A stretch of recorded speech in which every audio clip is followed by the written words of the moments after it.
नमस्कार प्यारे बच्चों, आज हम शिक्षा निदेशालय राष्ट्रीय राजधानी क्षेत्र दिल्ली द्वारा जारी की गई वर्कशीट नंबर 67 का अध्ययन करने जा रहे हैं। विषय विज्ञान है, कक्षा 10th है। आज का हमारा टॉपिक है जीव जनन कैसे करते हैं। हम पिछली वर्कशीट में भी जीव के जनन से संबंधित पढ़ते आ रहे थे। जीवों में अलैंगिक जनन किस प्रकार से होता है। आज हम पढ़ेंगे लैंगिक जनन। कौन सा? अलैंगिक जनन के बारे में पढ़ा था, उसमें पाँच छह विधियां थी, उसके बारे में हमने पढ़ा है। आज हम लैंगिक जनन के बारे में पढ़ेंगे। देखिए बच्चों, लैंगिक जनन क्या होता है, लैंगिक जनन में क्या किस प्रकार इसमें कौन कौन से कारक होते हैं वो देखिए। लैंगिक जनन की वह विधि जिसमें दो जनकों से युग्मों द्वारा नई संतति उत्पन्न होती है। यहाँ युग्मकों में क्रोमोसोम की संख्या आदि होती है जो मिलकर एक नए जीव में विकसित होते हैं। देखो क्रोमोसोम गुणसूत्र, यानी कि लैंगिक जनन में एक युग्मक में, जैसे कि मनुष्य में 46 गुणसूत्र होते हैं। कितने होते हैं? मनुष्य में 46 गुणसूत्र होते हैं। तो लैंगिक जनन में नर और मादा जरूर होना चाहिए, नर और मादा का होना जरूरी है लैंगिक जनन में। तो लैंगिक जनन में देखो, इसमें वह विधि जिसमें दो जनकों के से युग्मकों को नई संतति उत्पन्न होती है। यहाँ युग्मकों में क्रोमोसोम की संख्या आदि होती है जो मिलकर एक नए जीव में विकसित होते हैं। अब देखो नर और मादा, तो यहाँ पर 23 गुणसूत्र इसमें और 23 गुणसूत्र इसमें, ठीक है। तो अब यहाँ पर 23 होते हैं, तो जिसमें देखो इसमें से आधे गुण नर से और आधे मादा से, यानी कि आधा पिता से आधा माँ से। तो दोनों के गुण एक नई संतति में आते हैं और एक नए जीव उत्पन्न होता है, एक नई स्पीशीज उत्पन्न होती है उससे, यानी एक नए गुणों वाली संतति पैदा होती है, ठीक है। तो एक इसमें यहाँ पर क्या होता है, नई संतति उत्पन्न होती है, एक नए गुणों वाली संतति उत्पन्न होती है, ठीक है। देखो बच्चों, अब हम आगे बढ़ते हैं। लैंगिक जनन क्यों महत्वपूर्ण है, ये महत्वपूर्ण क्यों है, देखो ये देखिए। लैंगिक जनन दो युग्मकों के समलयन से होता है। इसके परिणाम स्वरूप संतति में गुणों की विभिन्नताओं को बढ़ावा मिलता है।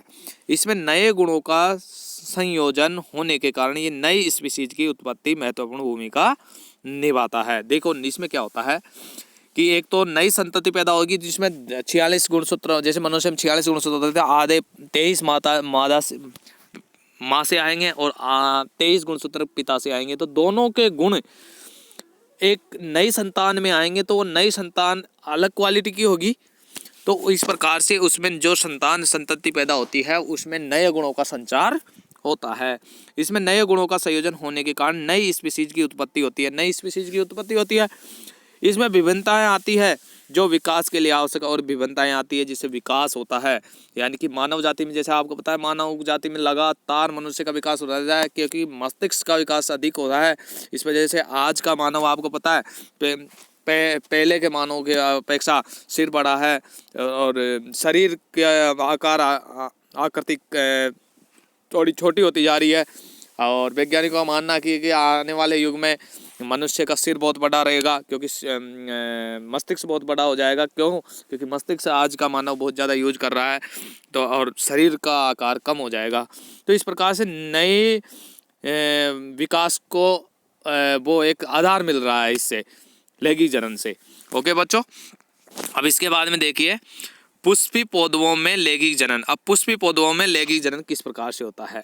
जब पुष्प में पुंकेसर और स्त्री कैंसर में से कोई एक जननांग उपस्थित होता है। देखिए बच्चों, मैं आपको बता देता हूँ, ये बहुत ही अच्छा है। देखो पुष्पी पौधों, जब जिसमें पुष्प आते हैं वो पुष्पी पौधे होते हैं। जिसमें पुंकेसर और स्त्री कैंसर में से कोई एक जननांग उपस्थित होता है तो पुष्प एक लिंगी कहलाते हैं। यानी कि कोई पुष्प है, उसमें स्त्री कैंसर और पुंकेसर में से कोई एक होता है तो वो एक लिंगी पुष्प कहलाता है। आपको एक बता दें, पादपों का जनन भाग यानी जनन अंग कौन क्या होता है? पुष्प होता है, जिसमें नर जननांग और मादा जननांग दोनों पाए जाते हैं। नर जननांग पुंकेसर होते हैं और मादा जननांग स्त्री कैंसर होते हैं। अब एक लिंगी पुष्प में केवल एक ही होता है नर और मादा में से, तो उसे एक लिंगी कहते हैं। जैसे पपीता में एक होता है, तरबूज में एक होता है, ये उदाहरण है इसके। जब पुष्पों में पुंकेसर और स्त्री कैंसर दोनों ही उपस्थित होते हैं और एक ही पुष्प में यदि नर और मादा दोनों ही उपस्थित होते हैं तो उसे द्विलिंगी या उभयलिंगी कहते हैं। जैसे गुड़हल और सरसों में दोनों ही पाए जाते हैं। सरसों में नर और मादा दोनों ही पाई जाती है सरसों के पुष्प में। ठीक है बच्चों, अब देखो यहाँ पर गुड़हल का यहाँ पर डायग्राम दे रखा है, यहाँ पर चित्र, इसमें मैं आपको अच्छी तरह समझा देता हूँ। देखिए समझिए बच्चों, मैं इसको थोड़ा बड़ा कर देता हूँ, आपके सभी के समझ में आ जाए। देखिए देखो ये दिखाई दे रहा है आपको, देखो ये तो है वर्तिकाग्र। अब मैं बता देता हूँ, ये है वर्तिकाग्र, यह है वर्तिका और यह है अंडाशय। अब मैं इनके बारे में बता देता हूँ। वर्तिकाग्र ये अंडाशय है, अंडाशय यहाँ पर क्या है, ये स्त्री केसर के भाग है। किसके भाग है? स्त्री केसर के भाग है। तो ये अंडाशय है और यहाँ पर ये वर्तिका है और ये वर्तिकाग्र है। ये तो है मादा जननांग जो स्त्री केसर हो गए। और यहाँ पर देखो ये पुंकेसर, ये लगे हुए ना, ये आपको इस प्रकार से लगे हुए हैं। ये क्या है? पुंकेसर है, ये पुंकेसर है। और ये तंतु है जिससे ये जुड़े हुए हैं, जिसे पुतंतु कहते हैं। अब ये दो भाग इसके हो गए, किसके?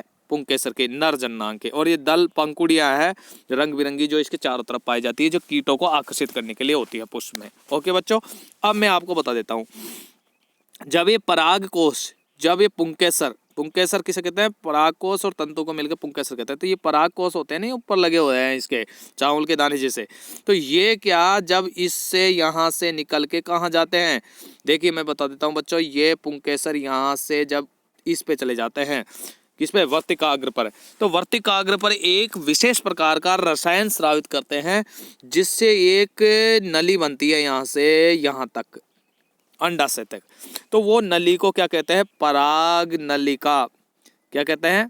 पराग नली। क्या कहेंगे उसे? पराग नली। लिख लेना इसे आप, उसे क्या कहते हैं? पराग नली कहते हैं।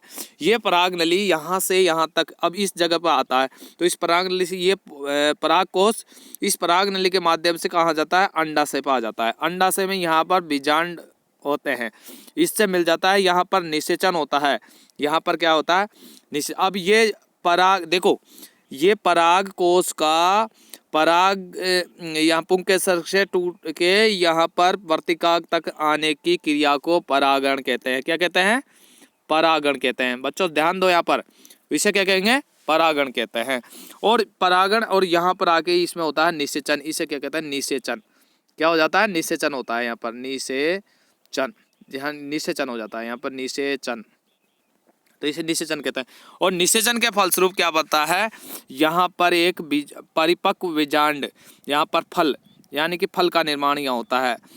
फल, जब इसे निषेचन होता है तो फल बन जाता है। फल और परिपक्व, जब अंडाशय में यहाँ पर परिपक्व बीजांड, परिपक्व, जब परिपक्व बीजांड तैयार हो जाता है तो वहाँ से उसमें क्या बन जाता है? बीज। फिर परिपक्व बीजांड से क्या बन जाता है? बीज। फल बनता है, फल से वो परिपक्व जब पक जाता है तो वो बीज बन जाता है, उस फल के अंदर बीज बन जाता है। इस प्रकार से प्यारे बच्चों ये पादपों में जनन, लैंगिक जनन पाया जाता है। जब ये पराग कोश यानी कि एक लिंगी पुष्प होते हैं, तो एक पुष्प से, जैसे आपको पता पपीता, तो ये पराग कोश एक पपीता से दूसरे पपीता के बीजांड तक पहुंचते हैं, तो इस क्रिया को भी परागण कहते हैं। परागण कहते हैं। आप समझ में आ गया? आप देखिए बच्चों, इसका स्क्रीनशॉट ले सकते हो आप, आपके समझने के लिए। ऐसा ये आपकी कॉपी में बहुत ही अच्छा डायग्राम बनाना, नोटबुक में इसको। अब मैं आगे बढ़ता हूँ। देखिए बच्चों, यहाँ पर देखिए आप, आवर्त बीजी के जननांग। अब आवर्त बीजी किसे कहते हैं? जो बीज के ऊपर आवर्त पाया जाता है, जिन बीजों के ऊपर आवर्त पाया जाता है उसे आवर्त बीजी कहते हैं। पुष्प में उपस्थित होते हैं। जननांग किस में होते हैं? पुष्प में उपस्थित होते हैं।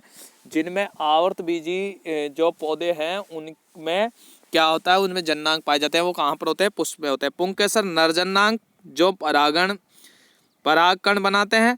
स्त्री पुंकेसर के केंद्र में, स्त्री केसर पुष्प के केंद्र में उपस्थित होता है तथा ये पुष्प का मादा जननांग है। ये 3 भागों से बना होता है। अब देखो 3 भागों से बना होता है। कौन कौन से? एक तो आधार भाग फूला हुआ, जो मैंने बता दिया आपको, ये जिसे कहते हैं अंडाशय। मध्य भाग जो वर्तिका, जो ये वर्तिका रही, देखो ये वर्तिका रही, ये वर्तिका रही। और ऊपर का भाग, जिस शीर्ष भाग वर्तिकाग्र जो चिपचिपा होता है, जिसमें एक विशेष प्रकार का रसायन होता है जो पराग कण को चिपका लेता है। ठीक है बच्चों, अब देखिए उसके बाद में हम आगे बढ़ते हैं। देखो ये इसका अच्छी तरह दे रखा है, ये डायग्राम दे रखा है आपको, देखिए इस पहले मैं समझा देता हूँ। अंडाशय में बीजांड होते हैं तथा प्रत्येक बीजांड में अंड कोशिका होती है। परागकण द्वारा उत्पादित नर युग्मक अंडाशय की अंड कोशिका से सम्मिलित हो जाता है तथा जनन कोशिका से इस युग्मक और निषेचन से युग्मनज बनता है, जिसमें नर पौधे में विकसित होने की क्षमता होती है।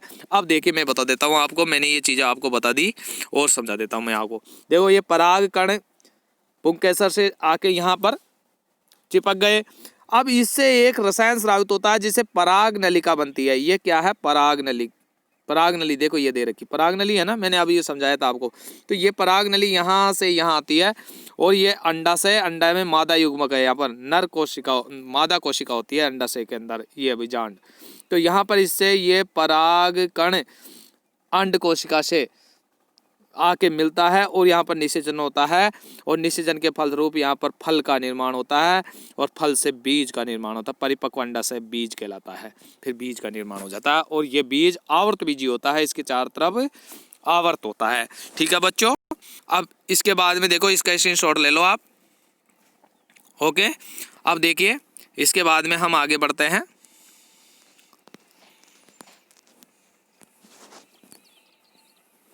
देखिए बच्चों, ये देखो आप यहाँ पर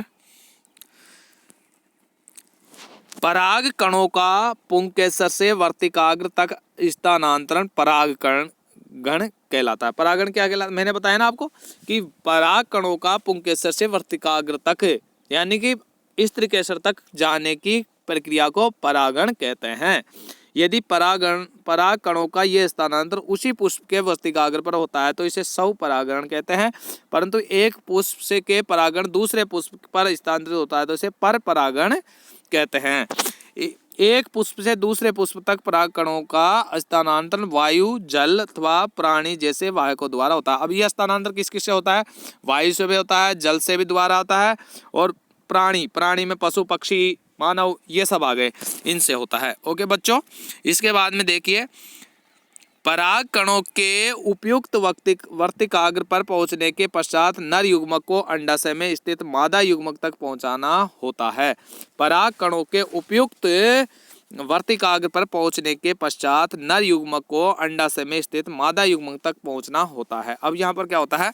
पराग कणों के उपयुक्त वर्तिकाग्र पर पहुंचने के पश्चात नर युग्मक को अंडाशय में स्थित मादा युग्मक तक पहुंचना होता है। उसके लिए पराग नली का निर्माण होता है। किसका निर्माण होता है? पराग नली का निर्माण होता है। किसका निर्माण होता है? पराग नली का निर्माण होता है। ओके बच्चों, अब देखिए इसलिए पराग कण से एक नलिका विकसित होती है तथा वर्तिकाग्र से होते हुए बीजांड तक पहुंचती है जहां भ्रूण विकसित होता है। बीजांड से एक कठोर आवरण विकसित होता है, ये बीज में परिवर्तित हो जाता है। अंडाशय तीव्रता से वृद्धि करता है तथा परिपक्व होकर फल बनाता है। इस अंतराल में बाह्यदल, पंखुड़ी, पुंकेसर, वर्तिकाग्र प्राय मुरझाकर गिर जाते हैं और इस अंतराल में ये सब बाहर जो बाह्यदल है, पंखुड़ी है, पुंकेसर है, वर्तिकाग्र, वर्तिका है, ये सब मुरझाकर गिर जाते हैं। ओके बच्चों, इसके बाद में देखिए बीज में भावी पौधा या भ्रूण होता है जो उपयुक्त परिस्थितियों में नवोद्भिद विकसित नए पौधे को जन्म देता है। इस प्रक्रम को अंकुरण कहते हैं। बीज होता है उसमें एक भावी पौधा या भ्रूण होता है जो अनुकूलित परिस्थितियां पाकर एक नवोद्भिद नए पौधे को परांकुर निकलता है और उससे नए पौधे को जन्म देते हैं। इस प्रक्रम को अंकुरण कहते हैं। ठीक है बच्चों, इस प्रकार से आपकी ये वर्कशीट कंप्लीट होती है। आइए हम देखते हैं इस वर्कशीट से जो क्वेश्चन निकल के आए हैं उन्हें सोल्व करते हैं। देखिए बच्चों, लैंगिक जनन किस प्रकार भिन्नता उत्पन्न करता है? तो आपको मैंने बता दिया कि लैंगिक जनन में नर और मादा के आधे आधे गुणसूत्र आते हैं जिससे नई पीढ़ी को, नई संतान में नए गुणों का संचार होता है। यह आप लिख देंगे। इसके बाद में सेकंड क्वेश्चन है, लैंगिक जनन क्यों महत्वपूर्ण है? तो लैंगिक जनन महत्वपूर्ण इस वजह से है कि एक नई पीढ़ी को नए जीव में नए गुणों का संचार होता है और जिससे जीव का विकास होता है, जीवों में विकास को आधार मिलता है। इस वजह से लैंगिक जनन महत्वपूर्ण है। एक लिंगी और उभयलिंगी पुष्पों के उदाहरण दीजिए। एक लिंगी में आपको पता है पपीता है, और कौन सा है, पपीता और तरबूज है। और द्विलिंगी में आपको पता है सरसों है, गुड़हल है, जो इसमें दे रखे हैं। ठीक है, जो आप, ये थर्ड क्वेश्चन हो गया आपका। फोर्थ क्वेश्चन, स्वपरागण और परपरागण में विभेदन कीजिए। स्वपरागण वो होता है जिसमें एक ही पौधे पर नर और मादा यानी स्त्री केसर और पुंकेसर दोनों ही पाए जाते हैं। उनमें इस पुंकेसर से परागण स्त्री केसर के वर्तिकाग्र पर आ जाते हैं तो उसे कहते हैं स्वपरागण। और परपरागण में एक लिंगी पौधों में पाया जाता है जिसमें एक में स्त्री केसर होता है, एक में पुंकेसर होता है। तो वो स्त्री केसर में पुंकेसर से परागण स्त्री केसर वाले पौधे पर यानी मादा जनांग वाले पौधों पर वो परागण चले जाते हैं तो उसे पर परागण कहते हैं। यानी एक पौधे का परागण दूसरे पौधे के वर्तिकाग्र पर पहुंचने की क्रिया को पर परागण कहते हैं। ओके बच्चों, ये सब आपके वर्कशीट में दे रखे हैं। और फिर है अंकुरण। अंकुरण क्या है? जब बीज फल कैसे बनते हैं आपको पता है। ये प्रक्रिया मैंने आपको बता दी कि वर्तिकाग्र पर परागण जाता है, उसे पराग नलिका बनती है, वो अंडाशय तक पहुंचती है, वहां पर निषेचन होता है, अंड का निर्माण होता है, फल बनता है और परिपक्व अंडाशय को से बीज का निर्माण हो, परिपक्व अंडाशय फल और फल से फिर बीज का निर्माण हो जाता है। और बीज अनुकूल परिस्थितियां पाकर वो अंकुरित होता है, प्रांकुरित होता है, उसे नवोद्भिद पौधा निकलता है जिसे प्रांकुर कहते हैं। इस प्रकार अंकुरण की क्रिया होती है। ये सभी लास्ट में जो दे रखा है ना आपके, ये आपके चौथा क्वेश्चन का आंसर है यहाँ पर। ठीक है बच्चों, इस प्रकार से आपकी ये वर्कशीट कंप्लीट होती है। मैं आशा करता हूँ सभी के समझ में आ गया होगा। यदि किसी ने मेरा चैनल आप में से सब्सक्राइब नहीं किया है वो सब्सक्राइब करें और बेल आइकन को क्लिक करें जिससे समय पर आपको वीडियो मिल सके। मिलते हैं हम नेक्स्ट वर्कशीट के साथ में। धन्यवाद।